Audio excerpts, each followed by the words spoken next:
माधव कुंज बिहारी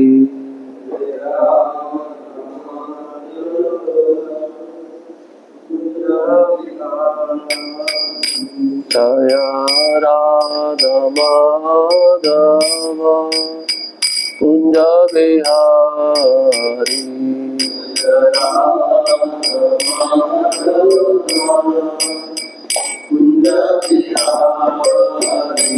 जय गोपी जन वल्लभ गिरिवरधारी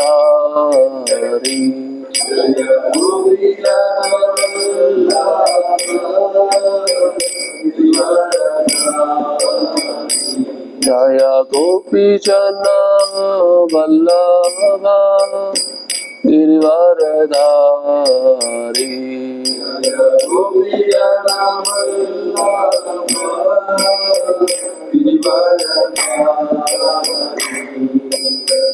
यशोदानंदन ब्रज जनारंजन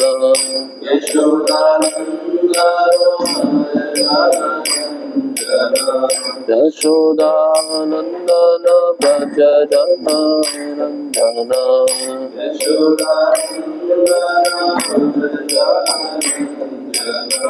यमुना तीरा वनचारी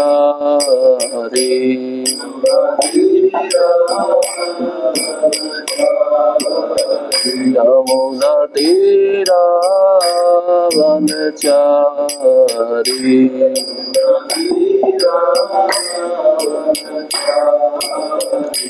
हरे कृष्णा कृष्ण कृष्ण हरे हरे हरे राम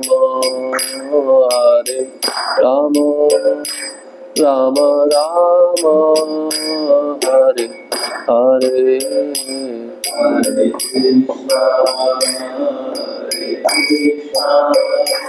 कृष्ण कृष्ण हरे हरे राम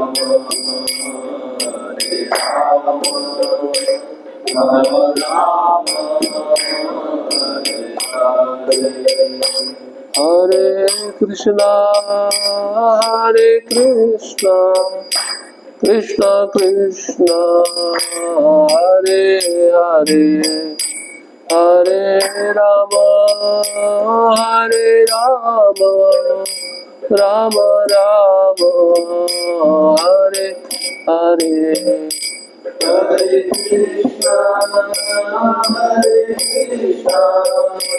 कृष्ण कृष्ण हरे हरे हरे राम राम हरे हरे जय राधा श्याम सुंदर राधा श्याम सुंदर राधे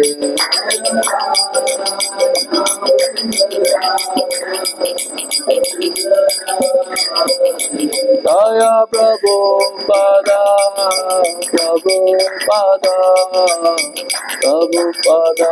शिल प्रभु पदा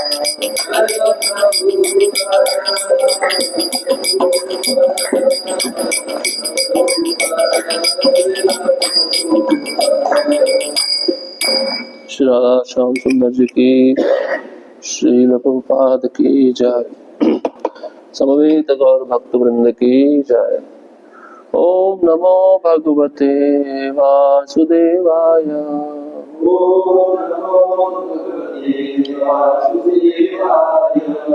ओम नमो भगवते वासुदेवाय।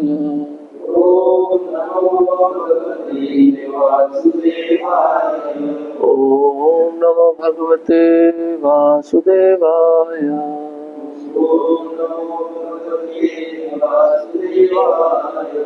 नारायणं नमस्कृत्यं नरं चैव नरोत्तमं देवीं सरस्वतीं व्यासं ततो जयमुदीरये नष्टप्रायेषु अभद्रेषु नित्यं भागवत सेवया भगवती उत्तम श्लोके भक्तिर्भवति नैष्ठिकी कृष्णाय वासुदेवाय देवकी नंदनाय च नंदगोपकुमाराय गोविंदाय नमो नमः। ग्रंथराज श्रीमद् भागवतम पहला स्कंद अध्याय क्रमांक 12 श्लोक क्रमांक 3। तदिदं श्रोतुमिच्छामो गदितुं यदि मन्यसे ब्रूहि नः श्रद्धानानाम् यस्य ज्ञानमदाच्छुकः तदिदं श्रोतुमिच्छामो गदितुं यदि मन्यसे ब्रूहि नः श्रद्धानानाम् यस्य ज्ञानमदाच्छुकः तदिदं श्रोतुमिच्छामो गदितुं यदि मन्यसे ब्रूहि नः श्रद्धानानाम्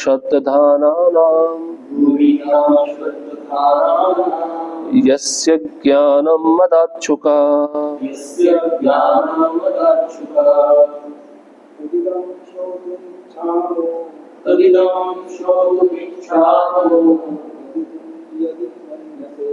गदितुं यदि मन्यसे ब्रूहि नः श्रद्धानानाम् यस्य ज्ञानं मदाच्छुकः तदिदं श्रोतुमिच्छामो गदितुं यदि मन्यसे ब्रूहि नः श्रद्धानानाम् यस्य ज्ञानं मदाच्छुकः तदिदं श्रोतुमिच्छामो गदितुं यदि मन्यसे ब्रूहि नः श्रद्धानानाम् यस्य ज्ञानं मदाच्छुकः। उच्चारण करेंगे। गदितुं श्रोतुमिच्छामो गदितुं यदि मन्यसे ब्रूहि नः श्रद्धानानाम् यस्य ज्ञानं मदाच्छुकः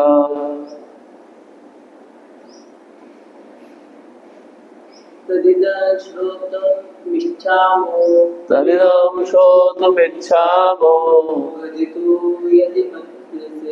गदितुं यदि मन्यसे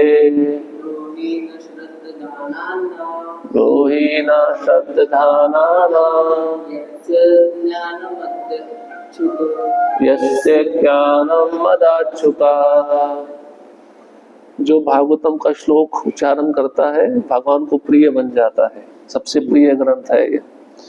शब्दार्थ ततः सारा इदम यह श्रोतुम सुनने को इच्छा सभी इच्छा कर रहे हैं गदितुम वर्णन करने को यदि यदि मन्यसे आप सोचते हो ब्रूहि कृपा करके कहें न हमसे श्रद्धानानाम श्रद्धालुओं को यस्य जिसका ज्ञानम दिव्य ज्ञान अदात प्रदान किया शुकः श्री सुखदेव गोस्वामी ने। अनुवाद और तात्पर्य सेवा इंग्रेजी श्री भक्तिवेदांत स्वामी शिल प्रभुपाद द्वारा। शिल प्रभुपाद की जय। अनुवाद। हम सभी अत्यंत आदर पूर्वक उनके महाराज परीक्षित के विषय में सुनना चाहते हैं जिन्हें सुखदेव गोस्वामी ने दिव्य ज्ञान प्रदान किया। कृपया हमें इस विषय में बताएं। तात्पर्य, सुखदेव गोस्वामी ने महाराज परीक्षित को उनके जीवन के अंतिम 7 दिनों में दिव्य ज्ञान प्रदान किया जिसे महाराज ने श्रद्धालु शिष्य की भांति ठीक से सुना। श्रीमद् भागवत के इस प्रकार के प्रामाणिक श्रवण तथा कीर्तन का प्रभाव श्रोता तथा वक्ता पर समान रूप से पड़ता है। इससे दोनों लाभान्वित हुए थे। भागवत में भक्ति के जिन 9 विभिन्न दिव्य साधनों का वर्णन हुआ है, यदि उनमें से सभी या कुछ का या किसी एक का भी ठीक से पालन हो तो वे समान रूप से लाभप्रद होते हैं। महाराज परीक्षित तथा सुखदेव गोस्वामी दोनों ही प्रथम 2 साधनों अर्थात श्रवण तथा कीर्तन के साधक थे। अतएव दोनों ही अपने प्रशंसनीय प्रयास में सफल रहे। दिव्य अनुभूति ऐसे ही गंभीर श्रवण तथा कीर्तन से होती है, अन्यथा नहीं। इस कलयुग में गुरु तथा शिष्य संबंधी एक विशेष प्रकार का विज्ञापन हो रहा है। कहा जाता है कि गुरु द्वारा उत्पन्न विद्युत धारा के द्वारा शिष्य में आध्यात्मिक शक्ति प्रविष्ट की जाती है जिससे शिष्य को उसका आघात अनुभव होता है, इलेक्ट्रिक शॉक। इससे वह अचेत हो जाता है, शॉक लगने से बेहोश हो जाता है। और गुरु तथा कथित आध्यात्मिक निधि के क्षीण हो जाने पर रोता है। इस युग में इस तरह का झूठा विज्ञापन चल रहा है और निरह जनता ऐसे विज्ञापन का शिकार बन रही है। किंतु सुखदेव गोस्वामी तथा उनके महान शिष्य महाराज परीक्षित के आचरण के विषय में हमें ऐसी लोक कथाएं प्राप्त नहीं होती। मुनि ने अत्यंत भक्ति पूर्वक श्रीमद् भागवतम सुनाई थी और राजा ने उसे अत्यंत नियम पूर्वक सुना था। राजा ने ना तो अपने गुरु से किसी प्रकार की विद्युत धारा के आघात का अनुभव किया था, ना ही अपने गुरु से ज्ञान प्राप्त करते समय वे अचेत हुए थे। अतएव लोगों को चाहिए कि वह वैदिक ज्ञान के इन निठल्ले प्रतिनिधियों द्वारा किए जा रहे इस प्रकार के अप्रामाणिक विज्ञापनों के बहकावे में ना आए। नैमिषारण्य के ऋषि मुनि महाराज परीक्षित के विषय में अत्यंत आदर पूर्वक श्रवण कर रहे थे क्योंकि उन्होंने गंभीर श्रवण द्वारा सुखदेव गोस्वामी से ज्ञान प्राप्त किया था। दिव्य ज्ञान प्राप्त करने का एकमात्र साधन यह है कि उसे प्रामाणिक गुरु से गंभीर श्रवण द्वारा ग्रहण किया जाए। उसके लिए आश्चर्यजनक प्रभावों को उत्पन्न करने हेतु ना तो किसी चिकित्सीय कर्तव्य की न ही योग के चमत्कार की आवश्यकता है। यह विधि सरल है लेकिन एकनिष्ठ होने पर ही मनोवांछित फल मिल सकता है। ओम अज्ञानतिमिरन्धस्य ज्ञानाञ्जनशलाकया चक्षुरुन्मिलितं येन तस्मै श्रीगुरवे नमः। श्रीचैतन्यमनोभीष्टं स्थापितं येन भूतले स्वयं रूपः कदा मह्यं ददाति स्वपदान्तिकम्।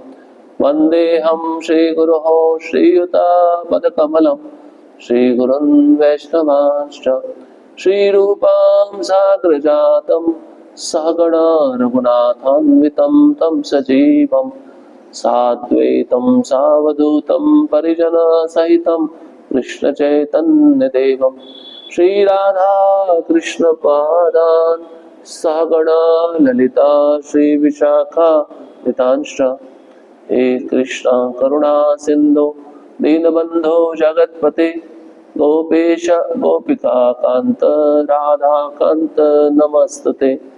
तप्त कांचन गौरांगी राधे वृंदावनेश्वरी वृषभानुसुते देवी प्रणमामि हरिप्रिये।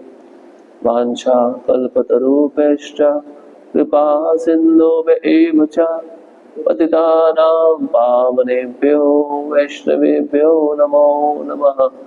नमो महावदन्याय कृष्ण प्रेम प्रदायते कृष्णाय कृष्ण चैतन्य नामिने गौरत्विषे नमः।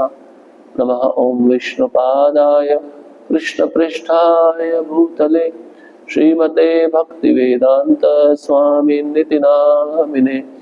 नमस्ते सारस्वते देवे गौरवाणी प्रचारिणे निर्विशेष शून्यवादी पाश्चात्य देशतारिणे। जय श्री कृष्ण चैतन्य प्रभु नित्यानंद श्री अद्वैत गदाधर श्रीवासादि गौर भक्त वृंद। हरे कृष्णा कृष्ण कृष्ण हरे हरे हरे राम राम राम हरे हरे। हरे कृष्णा। उपस्थित सभी भक्तों के चरणों में कृपा की याचना करता हूँ, मुझे अनुमति दीजिए इस भागवतम के श्लोक पे कुछ बोल सकूं, विशेषतः अपने शुद्धिकरण के लिए। सम्राट परीक्षित का जन्म, बहुत सुंदर श्लोक है और तात्पर्य में प्रभुपाद जी ने क्रिस्टल क्लियर बातें लिख दी हैं, किसी के मन में संदेह नहीं होना चाहिए। ध्यान से सुना आपने तात्पर्य। आजकल विज्ञापन चलता है, गुरु ने शिष्य को संदेश सुनाया, शिष्य के अंदर करंट लगा, करंट लगने पर बेहोश हो गया, ऐसी झूठी चीजें चलती रहती है, इसका विज्ञापन चलता रहता है। प्रभुपाद जी कहते हैं इसके बहकावे में मत आओ। तो कलयुग का यही लक्षण है, धोखा देने वाले भी बैठे हैं, धोखा खाने वाले भी बैठे हैं, दोनों का मेल हो जाता है तो जंगल में मंगल हो जाता है ना। जंगल में मोर नाचा किसने देखा? सब दुष्परिणामों से भरा हुआ है कलयुग। तो यहाँ पर शौनक आदि ऋषि 88,000 ऋषि सुखदेव सूत गोस्वामी से प्रार्थना कर रहे हैं, हमको परीक्षित महाराज के बारे में सुनाइए। क्यों पूछ रहे हैं? राजा के बारे में क्यों सुनना चाहते हैं ऋषिगण? राजा तो पैसे से डीलिंग करता है, रानियों से डीलिंग करता है, राजा के बारे में क्यों पूछ रहे हैं? क्या कारण है? धर्मपरायण है। हाँ, अच्छा है। और नजदीक आओ आंसर के उत्तर के। राजा का कनेक्शन किसके साथ है? नहीं, डायरेक्ट भगवान की वाणी के साथ नहीं, राजा का कनेक्शन किसके साथ है? पांडवों के साथ है ना। पांडव कौन है? भगवान के शुद्ध भक्त है ना, तो इसलिए सुनना चाहते हैं। भगवान राजा अगर भक्त भी है तो ऋषि सुनना चाहते हैं, उसके बारे में बताइए, कैसे जन्म हुआ, कैसे उनकी मृत्यु हुई। और अपनी माँ के गर्भ में राजा परीक्षित ने भगवान का दर्शन किया था, ये तो कोई साधारण राजा नहीं है। तो उनके बारे में जिज्ञासा कर रहे हैं। और कैसे जिज्ञासा कर रहे हैं? श्रद्धाना नाम, श्रद्धा पूर्वक। प्रभुपाद जी बहुत अच्छा लिखे हैं, गुरु और शिष्य कैसा होना चाहिए। अगर किसी के प्रवचन सुनने से आपके हृदय में परिवर्तन हो रहा है तो समझ लो वो प्रामाणिक व्यक्ति है। वो अपने जीवन में जो बोल रहा है उसका पालन कर रहा है। उसका संग लेने से आपकी गंभीरता और बढ़ती जाएगी। और जिसके 1000 बार प्रवचन देने पर भी आपका हृदय नहीं बदल रहा है, परिवर्तन नहीं हो रहा है, तो मतलब वो गड़बड़ है। आजकल बिलबोर्ड लगते हैं ना बड़ी बड़ी कथाओं के, 7 दिन सप्ताह कथा। तो जो वक्ता है, जो कथा करने वाला है, क्या करता है पता है आपको? वो कथा के बदले पैसा लेता। पैसे से कथा को खरीदा जा सकता है। अब वो जो बोलेगा उसका प्रभाव लोगों पे होगा? कभी भी नहीं होगा। भगवान की सेवा, भगवान की कथा, इसका पैसे से कुछ भी लेना देना नहीं है। प्रभुपाद जी ने ऐसा कहा था कि देखो तुम मेरे पास आ जाओ, मेरे शिष्य बन जाओ, मैं तुमको पैसा दूंगा। प्रभुपाद ने कभी ऐसा नहीं कहा। प्रभुपाद बोले शास्त्र के आधार पर नो कॉम्प्रोमाइज। 4 नियम है, इसका पालन करो, नहीं कर सकते छोड़ के जाओ। तो 4 नियम। एक व्यक्ति आया अमेरिका में प्रभुपाद के पास, बोले 4 नियम में से एक नियम हटा दो। कौन सा नियम पता है वो? मैथुन। ये हटा दो, स्त्री और पुरुष का संग, पूरा अमेरिका का शिष्य बन जाएगा, चरणों में गिर जाएगा। प्रभुपाद बोले नहीं, चाहे एक ही शिष्य बने, प्रामाणिक बने, गंभीर बने, शुद्ध बने, मुझे स्वीकार है, मेरा जीवन सफल है। ये भाव था प्रभुपाद जी का, इसलिए प्रभुपाद जी सफल हुए। शुद्धता होती है शुद्ध भक्त के अंदर, शुद्धता के प्रभाव से वो जो भी बोलता है सामने वाला सुनता है, उसके हृदय में परिवर्तन होता है ना। इसलिए कहा गया प्योरिटी इज द फोर्स, है ना, शुद्धता ही शक्ति है। तो यहाँ पे बताते हैं प्रभुपाद जी कि 7 दिन में सुखदेव गोस्वामी ने महाराज परीक्षित को दिव्य ज्ञान प्रदान किया। कितने? 7 दिन में। और 7 दिन परीक्षित महाराज नियम पूर्वक सुने थे, उठे नहीं थे आसन से, पैर भी नहीं हिलाए थे। 7 दिन, दिन रात कथा, दिन रात चली थी। ऐसा नहीं कि भागवत की कथा 2-3 घंटा चल गई, अब अगले दिन 2 घंटा होगी, आराम से जाके सो गए, खा पी लिया, ऐसा नहीं था। 4 दिन जब बीत गए, चौथे दिन के अंतिम रात्रि में सुखदेव गोस्वामी ने बोला 4 दिन हो गया आपने कुछ खाया नहीं, कुछ पिया नहीं, थोड़ा पानी पी लो।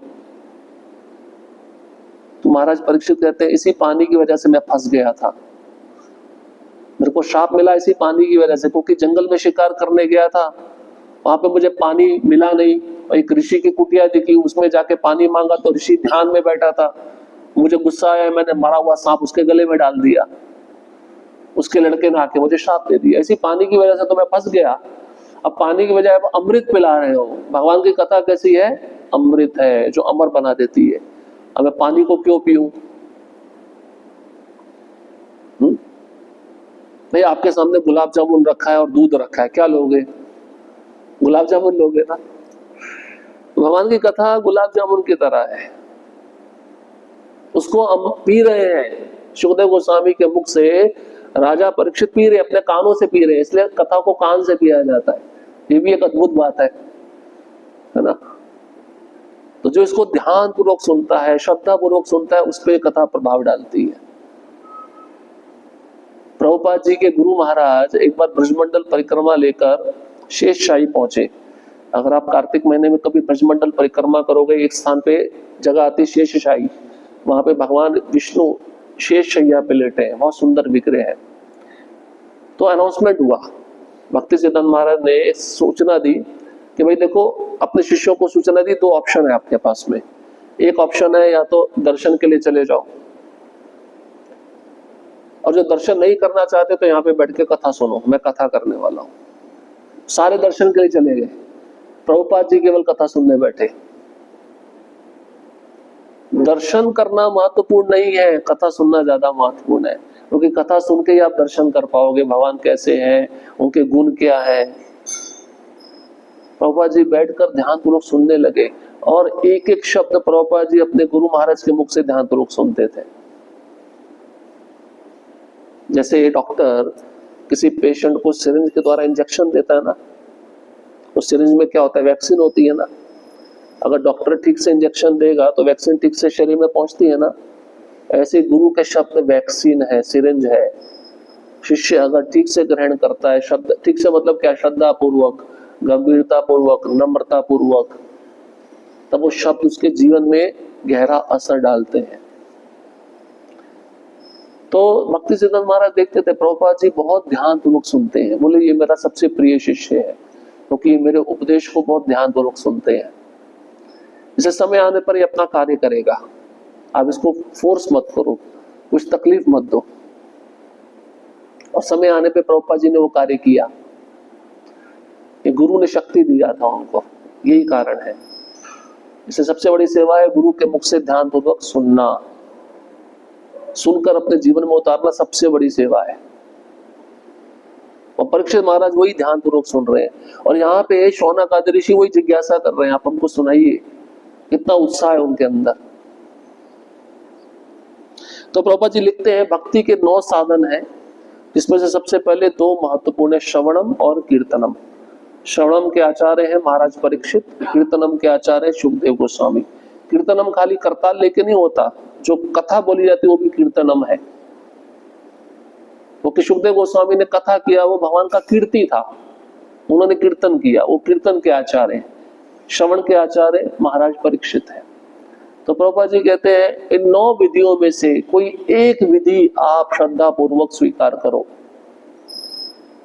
आप एक विधि भी श्रद्धा पूर्वक स्वीकार करोगे, आप भगवत धाम चले जाओगे। श्रवणम पे ज्यादा बल है, सुनना चाहिए।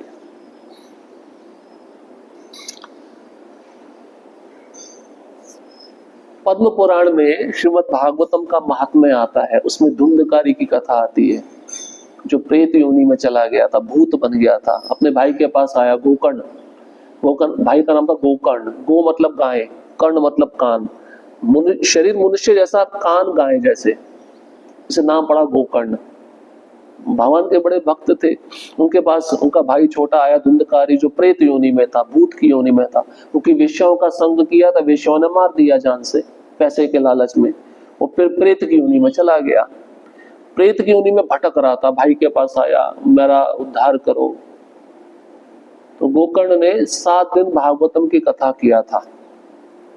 सूर्य देव ने गोकर्ण को बताया भागवत की कथा करो, ये कथा सुनने से तुम्हारा भाई प्रेत योनि से मुक्त हो जाएगा।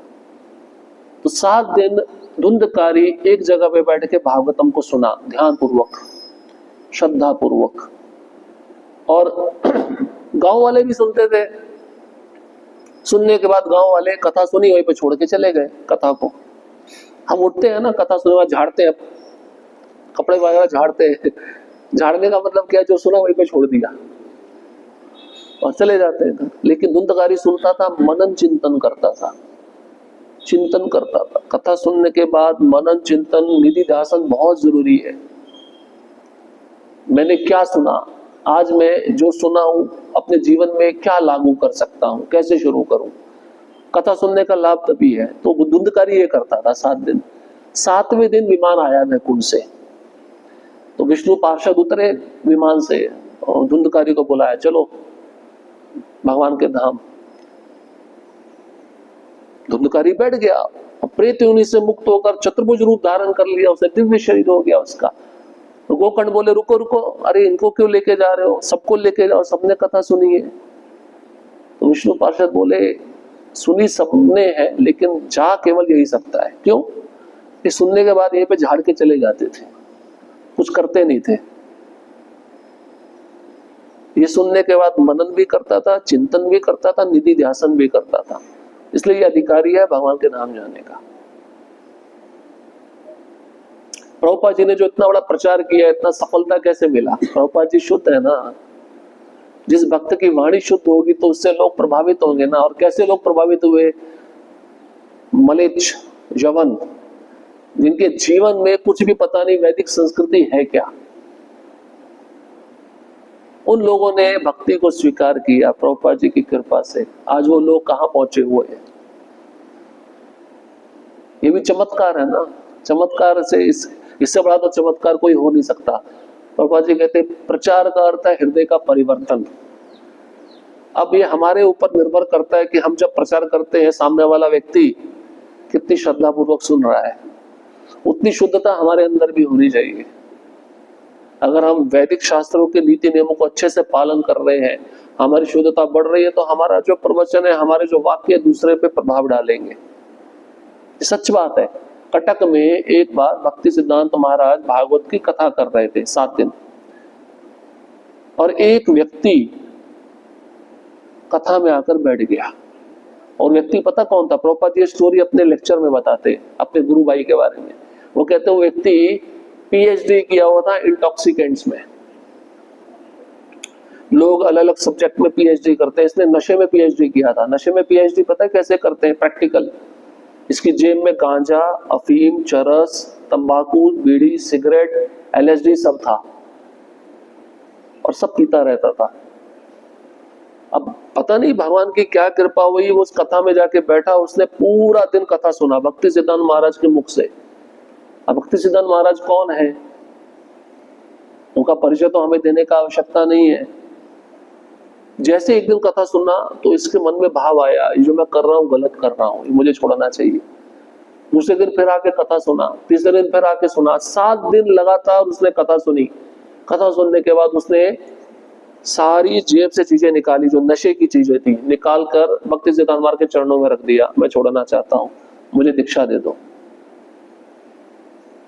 अब भक्ति सिद्धांत महाराज जानते नहीं ये कौन है, कहां से आया है, ये क्या करता है।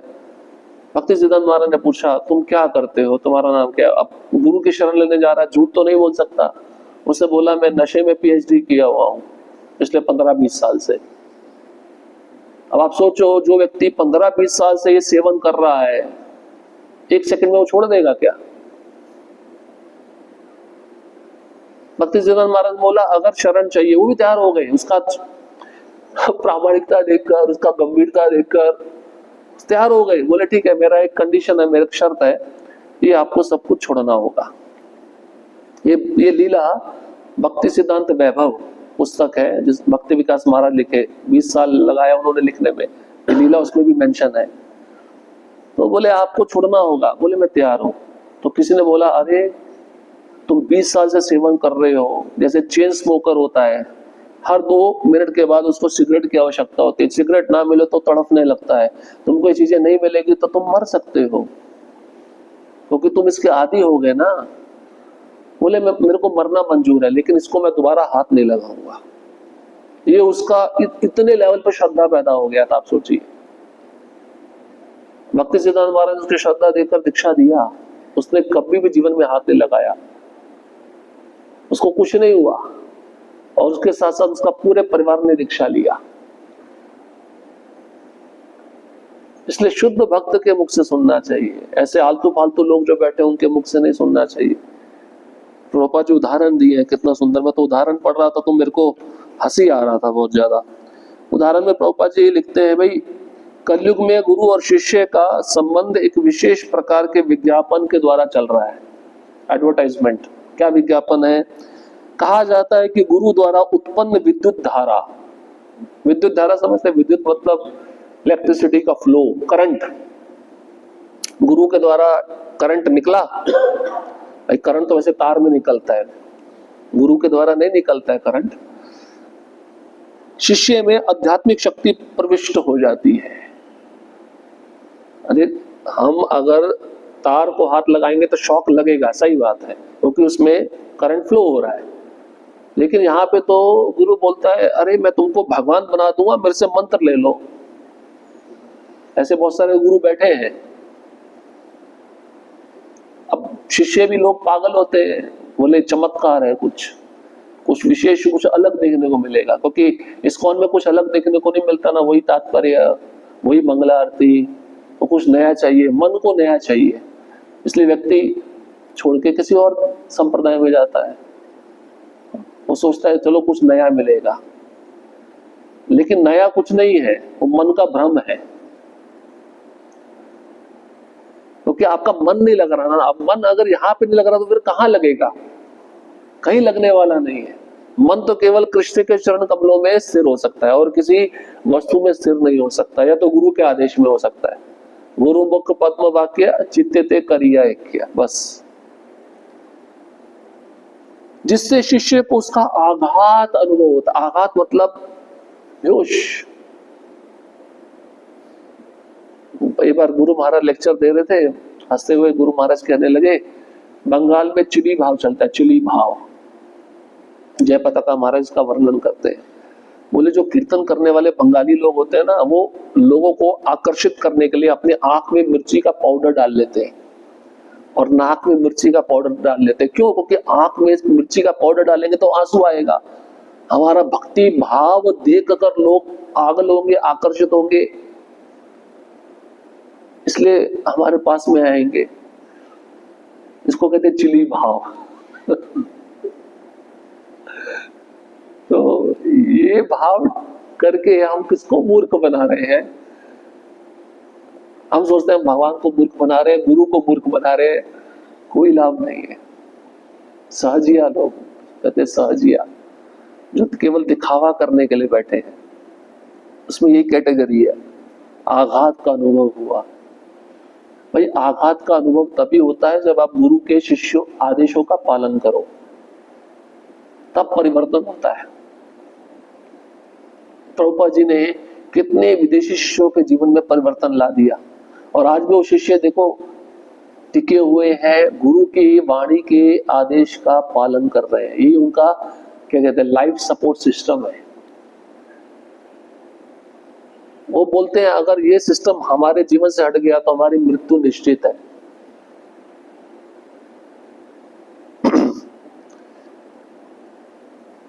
और गुरु आध्यात्मिक निधि के क्षीण हो जाता है।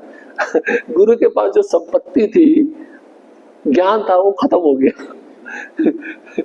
प्रभुपाद जी लिख रहे हैं कभी ज्ञान बांटने से कभी खत्म नहीं होता, वो बढ़ता है और बढ़ता है। आध्यात्मिकता में हमने सुना ना, आध्यात्मिक जगत का मैथमेटिक्स क्या है, 1 + 1 = 1, 1 - 1 = 1। आध्यात्मिक ज्ञान ऐसा है, आप जितना बांटोगे और बढ़ेगा। तो गुरु का आध्यात्मिक ज्ञान कभी भी क्षीण नहीं होता, कभी भी कम नहीं होता। कभी आपने सुना गुरु महाराज प्रवचन देने बैठे और वो सोच रहे भूल गया मैं क्या बोलने वाला हूं? कभी ऐसा नहीं होता है। इस तरह इस युग में झूठा विज्ञापन चल रहा है।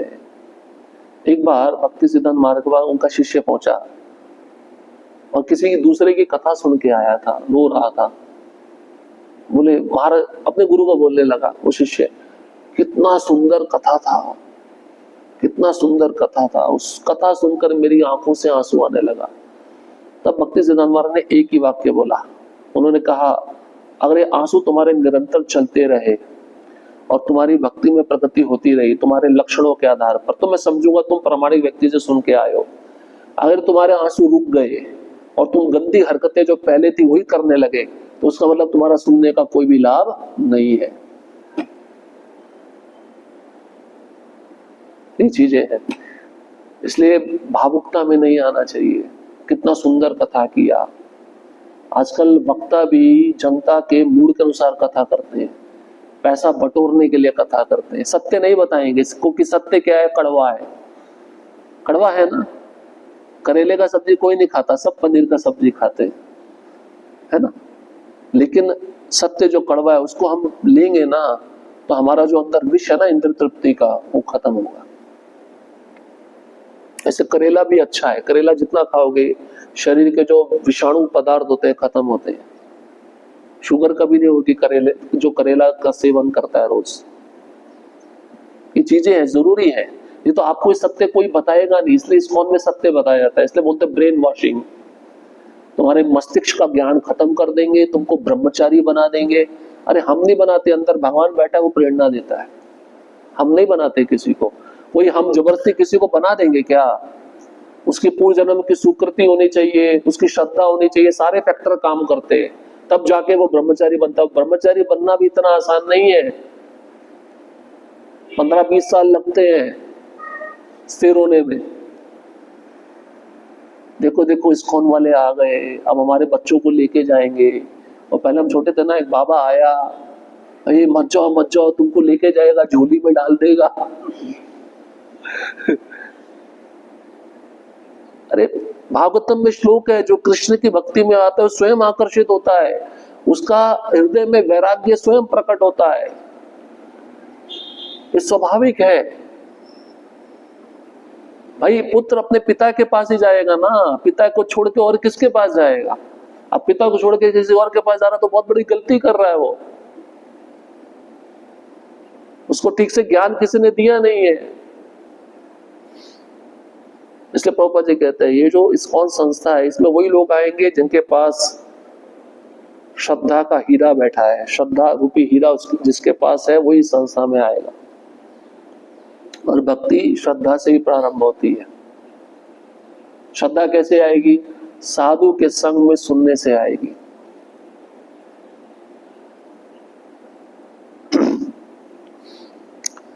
तो प्रभुपाद जी आगाह कर रहे हैं, ऐसे निठल्ले प्रतिनिधियों के द्वारा शिकार मत बनो, उनके अप्रामाणिक विज्ञापनों के बहकावे में मत आओ। आजकल बड़े बड़े बोर्ड लगते हैं ना, भागवत कथा करोड़ों रुपया खर्च हो रहा है। लेकिन उस समय तो सुखदेव गोस्वामी ब्रह्मांड से वो कथा सुनने के लिए सब ऋषि मुनि अपने शिष्यों को साथ में लेकर आए थे। कोई एडवर्टाइजमेंट नहीं किया था किसी ने। ये शुद्ध भक्त का प्रभाव होता है। और शुद्ध भक्त की कथा में पूरी परंपरा आके बैठती है। ब्रह्मा जी आके बैठते हैं, नारद जी बैठते हैं, शिव जी बैठते हैं, सब बैठते हैं। अंत में प्रभुपाद जी एक महत्वपूर्ण वाक्य लिख रहे हैं और बोल के समाप्त करेंगे। दिव्य ज्ञान प्राप्त करने का एकमात्र साधन यह है कि उसे प्रामाणिक गुरु से गंभीर श्रवण द्वारा ग्रहण किया जाए। प्रामाणिक गुरु बोल रहे हैं प्रभुपाद जी, परंपरा में आए हुए गुरुजनों के मुख से ही सुनना चाहिए। अगर हम किसी दूसरे व्यक्ति के मुख से सुन रहे हैं जो परंपरा से कनेक्टेड नहीं है, तो सनातन गोस्वामी कहते हैं ऐसा सुनना कैसा है, जैसे सांप ने दूध को स्पर्श किया और दूध जहर बन गया। दूध अमृत है, लेकिन सांप के छूने से क्या बन गया, जहर बन गया। अब उस दूध को आप पियोगे तो क्या होगा, मर जाओगे। कथा अमृत है, लेकिन किसी सांप के मुख से बोली जा रही है, वो कथा आप पे प्रभाव नहीं डालेगी, उसका 1% भी प्रभाव नहीं होगा आपके ऊपर। इसलिए प्रामाणिक गुरु से सुनना चाहिए और गंभीर श्रवण होना चाहिए। ध्यान, गंभीर मतलब ध्यान पूर्वक एक एक शब्द को ध्यान पूर्वक सुनना, और सुनने के बाद उसको जीवन में कैसे उतारा जाए ये विचार करना, प्रयास करना, ये बहुत जरूरी है। हमारी प्रगति क्यों नहीं होती, कई भक्त ये पूछते हैं इस्कॉन में आकर। कारण यही है कि जो आपको बोला जाता है वो आप नहीं सुनते हो, सुनते हो तो करते नहीं हो, यही कारण है। इसलिए प्रभुपाद जी अंत में कहते हैं अगर हम ऐसा करेंगे, ये विधि सरल है, और एक निष्ठ होने पर, एक निष्ठ मतलब भगवान के प्रति एक निष्ठ समर्पण और कोई नहीं। जैसे पत्नी पति के प्रति एक निष्ठ होती है, वो एक निष्ठ का भाव चाहिए गुरु के प्रति और भगवान के प्रति। अगर एक निष्ठ भाव हो जाएगा तो जल्दी फल मिल जाएगा, मनोवांछित फल तुरंत मिलेगा। और मनोवांछित फल क्या है, कृष्ण के प्रति प्रेम। सिंपल है, इसको ज्यादा कॉम्प्लिकेटेड नहीं बनाया प्रभुपाद जी ने। इसलिए गंभीरता पूर्वक लेना चाहिए, जो बोल रहे हैं सुनना चाहिए, करना भी चाहिए। हम बोले तो धोती पहनो तो धोती पहनना चाहिए, नहीं सच है। हम तो बोलने से नहीं डरेंगे, पहनना चाहिए। कम से कम रोज नहीं पहन सकते हो तो संडे के दिन पहन के आओ, एकादशी के दिन पहन के आओ, ठीक है? हाँ, मैं भी ऐसे ही करता था। मैं धोती लेके, मैं झूठ क्यों बोलूं, मैं जब यूथ था मैं धोती पॉलिथीन में लेके आता था, मंदिर में बदलता था, घर जाते समय पैंट पहनता था, क्यों झूठ बोलूं मैं। आज धोती पहने हुए 22 साल हो गए, पैंट छोड़े हुए 22 साल हो गया, कभी ऐसा नहीं लगा अरे क्या लोग सोचेंगे, क्या बोलेंगे प्रभु जी, पुराने विचारों के लोग हैं। नहीं, पढ़ना चाहिए हथौड़ा, हथौड़ा पड़े बिना चोट नहीं लगेगी ना, कोई हथौड़ा मारने वाला भी चाहिए। अरे भाई, लोगों का सुनते रहते हुए इस दोबारा जन्म लेना है या भक्तों का सुनकर इस संसार को छोड़ना है हमेशा के लिए? सोच लो, सोच लो।